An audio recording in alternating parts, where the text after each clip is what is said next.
Hi, it's Patrick. This is my video blog. I wanted to bring you a special because you know how I don't have many friends. My spouse has been on here, kind of like off to the side. Well, a close friend of mine who I have often referred to as my graphic designer, longtime collaborator, BFF. He's actually here in my presence, but he also, like my spouse, is like, I don't need to be on the internet. Friend, can you wave from the side? Say hello to, yay, I have a friend. All right, so this will be brief. So what am I really like in real life? You've known me since how long? 95? 94? I think it was 96. 96. Yeah, 96, Okay. freshman year. Yeah. Yeah. So freshman year high school. What was your first impression of me and my dorkiness? I don't know. I mean, I feel like we had a lot in common. I think that was kind of one of those things that we connected on, is that similar sense of feeling not necessarily outcast, but also not really accepted by the status quo that existed.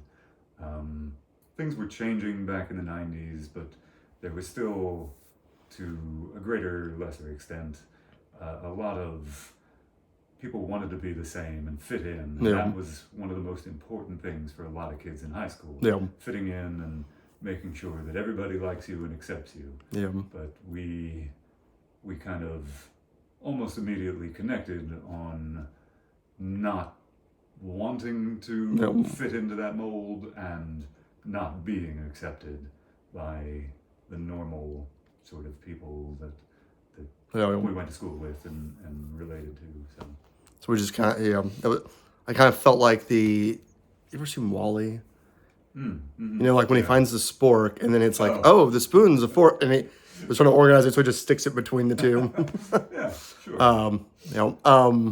So yeah, and so of course we're in high school, and like there's the preps and there's the jocks and there's the alternative kids or whatever, but we were sort of like floated. Yeah. But one of the good things I will say about our time in high school is that we certainly, there was a bit of that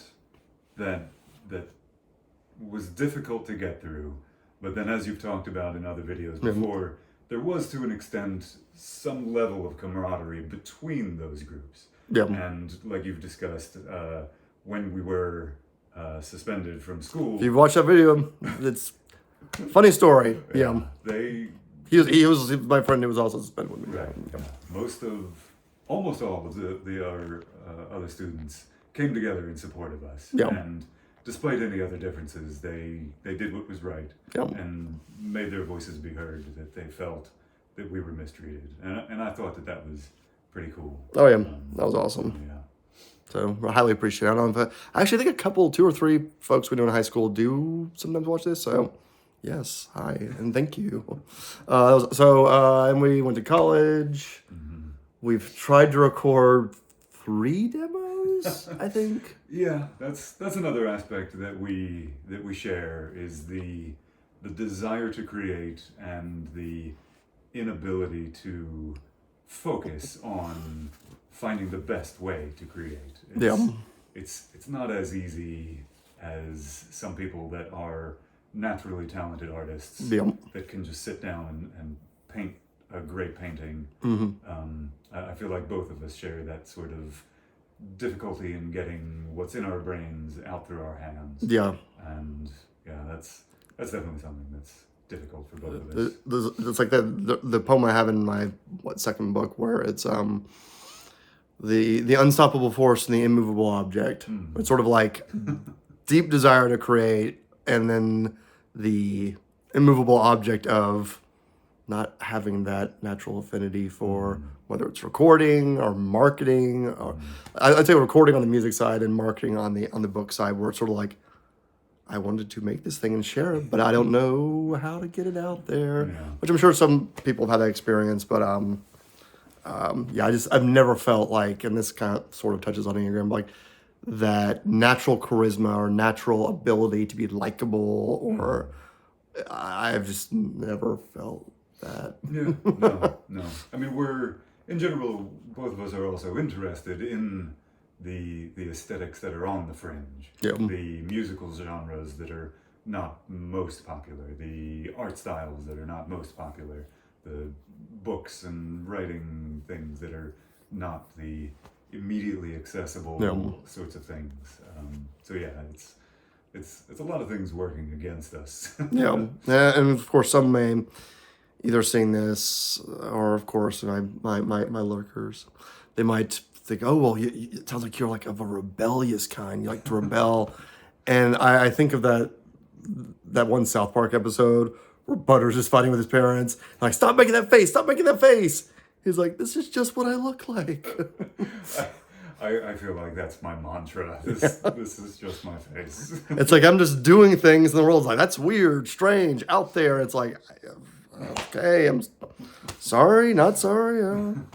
So yeah, so we try to create things, and to varying degrees of at least reaching a few people. I do a whole lot more paying money for Amazon ads and other marketing things, and they don't go. It's not a total wash, but it hasn't gone super well, as any followers know my complaints. Our differences are also something that I think connect you and I together. We deviate on a lot of, I wouldn't say core principles, but things that motivate us are quite different. And I think that you and I not just connect, but inspire one another due to those differences. And I think that that's something like how important it is for you to do as much as you can to try to make those connections. But I'm opposite to that, where I kind of concede that won't really happen for me. So I don't really put as much energy and effort into that kind of stuff. Indeed, I've always kind of, and people made this observation like back in high school. I think I won't mention names, but one of our friends once said, "You don't really, in a sense, you don't give a damn." And then she says, "Whereas Patrick gives way too much of a damn." Yeah, for sure. That's definitely always been your MO. Yeah. Giving many dams. Oftentimes regretting it. No, it's kind of like the trope of the knight in sour armor of I want to do the right thing, not because I actually believe it's going to work, but just because it's the right thing to do. The many times in my career where it's been like, this is bullshit. Oh, well, that's not going to work, or that's not going to convince them, or whatever. I'm like, maybe not, but I'm just going to call it and deal with whatever consequences happen.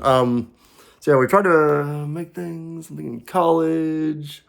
We're from different regions of the country. I am raised in a well, it's not really small anymore, it's grown, but suburban town in North Carolina. My friend here is just in the general northeast direction, more urban, much more cool. He's got a better dialect accent than I do. I'm sure you can hear that voice. I can't do that. Which is why if we ever try to do like a type of negative song, he's up to bat on the singing. So speaking of which, music, as you see the guitars behind me, as I've reviewed in past blogs, I've talked quite often about wanting to do like a 5-song EP of 5 songs I picked around forever, but never quite finished writing. And so it's what I refer to as creative blue balls. It's sort of like, I really want to get this out there. And so we've chatted a little bit this one visit for, Molly. Say hi to Molly. Hi, Molly.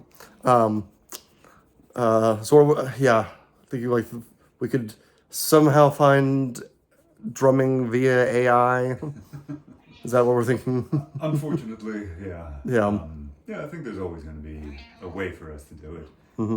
Like in the past, that's kind of the way that we used to do it too. A lot of our music was whatever we can do just to make something work, because both of us wanted to make something work. Yeah. So.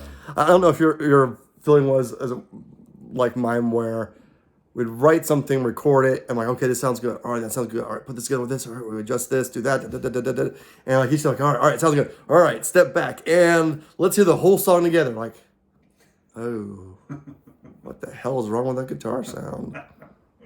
Damn. Oops. I don't know how to fix it now, so. It was actually the one, oddly enough, it was the cover of U2's Unforgivable Fire, and I'm like, that was actually pretty good. Of all and it's funny because like all the other things, like, oh, the guitar sounds terrible, or this is off. On the last one, we did like an ambient thing in like 2015, 2016. And like it has like a lag, which at the time I'm like, oh, it's not bad. We'll just like, pace each beat throughout the song. And then it was all done, like, oh God, you can still hear that lag. But now we have the Scarlett Focusrite, which is supposed to be like no lag. So we'll see. Yeah, and we'll see how that goes. We'll see if we're actually up for it. Yeah, I've kicked around 5 songs that are like mostly written, but there's just like, either whether it's a verse or chorus or some other part of it, I'm not sure what to do. But I certainly have enough guitars, so I can't complain about that. And I'm finishing up a custom build right now. Other guys helping me with the finishing. So, all right, before we say goodbye, how would you compare me toward other people, society in general? Just in general? Yeah. What are some personality attributes or observations or? Well, certainly caring a lot about what you believe in versus rather than wanting to fit in and being part of whatever the status quo is. A lot of people, I think, would rather not make as many waves and be accepted giving up parts of themselves. Yeah. Whereas you want to be accepted for who you are and never give up parts of yourself. You want it's a sort of idealism, I suppose. Yeah. You believe that people should be allowed to be who they naturally are, and not be forced into boxes, not be required to change in order to be accepted, in order to live a happy and successful life. So I think that's probably one of the biggest differences, that you're not that you're unwilling to compromise, but that you have those beliefs that are predominantly most important to you in terms of personality and character and that sort of thing. Yeah, it's kind of like a life philosophy, I guess. Like, it's like I want to be both true to myself and I want others to be true to themselves. Yeah. There's this weird thing I've noticed that like when other people are like really getting into their interest or their passion or whatever, even if it's something that I have no interest in, like when I notice people getting excited about the holidays, like particularly like Christmas, I have no interest in lights and trees and wreaths and whatever. But for some people, they really like love it and they get excited about it, and it's sort of like oh, I'm glad they enjoy that. I'm glad like when someone finds whatever it is that they're into. So yeah, there's that. Yeah. So you can be a cheerleader for people, and that's definitely cool. There's that acceptance of whatever exists for the people that are in your life. So I do know I have to disclaimer in that I am rather irritable and for sure and angry on a day-to-day basis. Yeah, and that is frustrated. Right. There's a lot of times when your irritability can get in the way of your acceptance of other people or cheerleading for other people. You know that's the kind of things that you should be doing, and those are the kinds of things that you want to be doing. But yeah, I mean, life is stressful, and that stress builds and builds, and it's just piles and piles, and that can take a toll and sometimes get in the way of the things that you do honestly believe in your core, and can frustrate others and hurt into relationships and that sort of stuff. But I mean, I feel like you're more emotional than the average person, and that's easy to see, so people should be able to understand that and accept that about you, that you get frustrated and get angry and that kind of stuff. I mean, everybody's got the buttons that get pushed. So it's for you, it's just you wear your emotions on your sleeve. It's a lot more direct and immediate, whereas a lot of people try to stifle that in order to fit in better.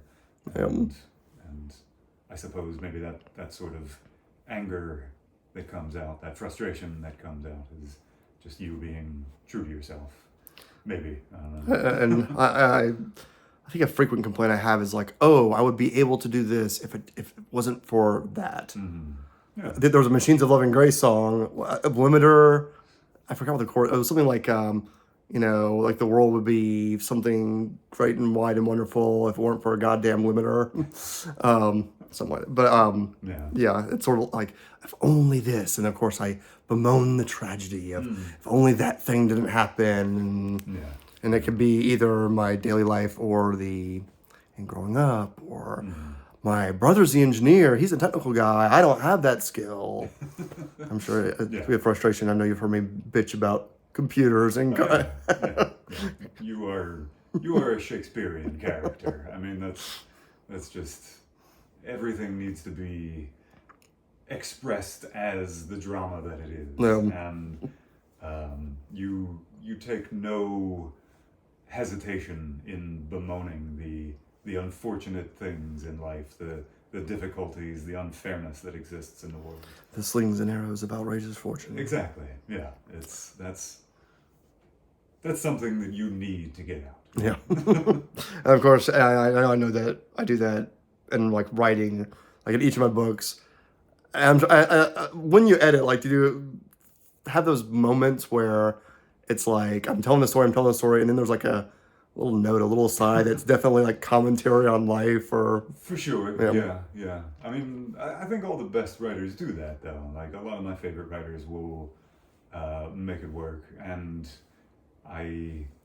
for better or worse, it exists everywhere in general. I feel like you did that a lot more in the first novel. Yeah, Buttons Below. Yeah, links below. in the two zombie novels, you made that work. It was integrated better. It was not just a direct aside. It wasn't an off ramp. It was part of the road. It was part of the path, and you're getting better at working that in and making that more acceptable and understandable. So. I did notice, and I'd had other readers who had noted, like the one friend I had back where we used to live, it was like there's a lot of like personal rants in that first book. I'm like, and like while I was going through, I was like, okay, this is a little on the nose. It's gonna be Whereas I did try to make it more part of the character backstory and the two zombie books. Yeah, but that's the first novel. That's the semi-autobiographical first novel that so many people read. Indeed. That's just the way it is. So. Indeed. And I'll say, as far as future plans, because I've lamented, like, okay, I haven't gone as far as I wanted to, I haven't reached as many people as I wanted to, etc. But I have my tetralogy, my science fiction tetralogy, 4 books, of course, along with various other projects I've had in mind. That's nothing compared to this guy. He's got, how many did you say? Like, I have like roughly 9 or 10 like other book ideas that I've got notes on and whatnot. How many others do you have? I don't know, like 40 or 50, something like that. Along with one, I don't know if you want me to link it to. I will link it to it if you want me to. No, that's all right. Okay. He does have a published novel. It's really awesome, but only a few people have read it. Not even a few. he's a little more esoteric than I am, and also definitely more okay with that. Like, wants to reach people, but you're okay if you don't.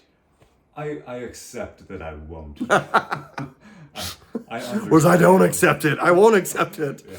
This is why I'm reaching out to you on YouTube. Please, I have such great insight. If only you would click on the link below. All right. Yeah. I guess we're at 20 minutes. Any parting words? The world is filled with different people. We need to learn to accept all of them and understand everybody's differences. Absolutely. And damn the man. And then the man. Indeed. And thank you for being a friend. See ya.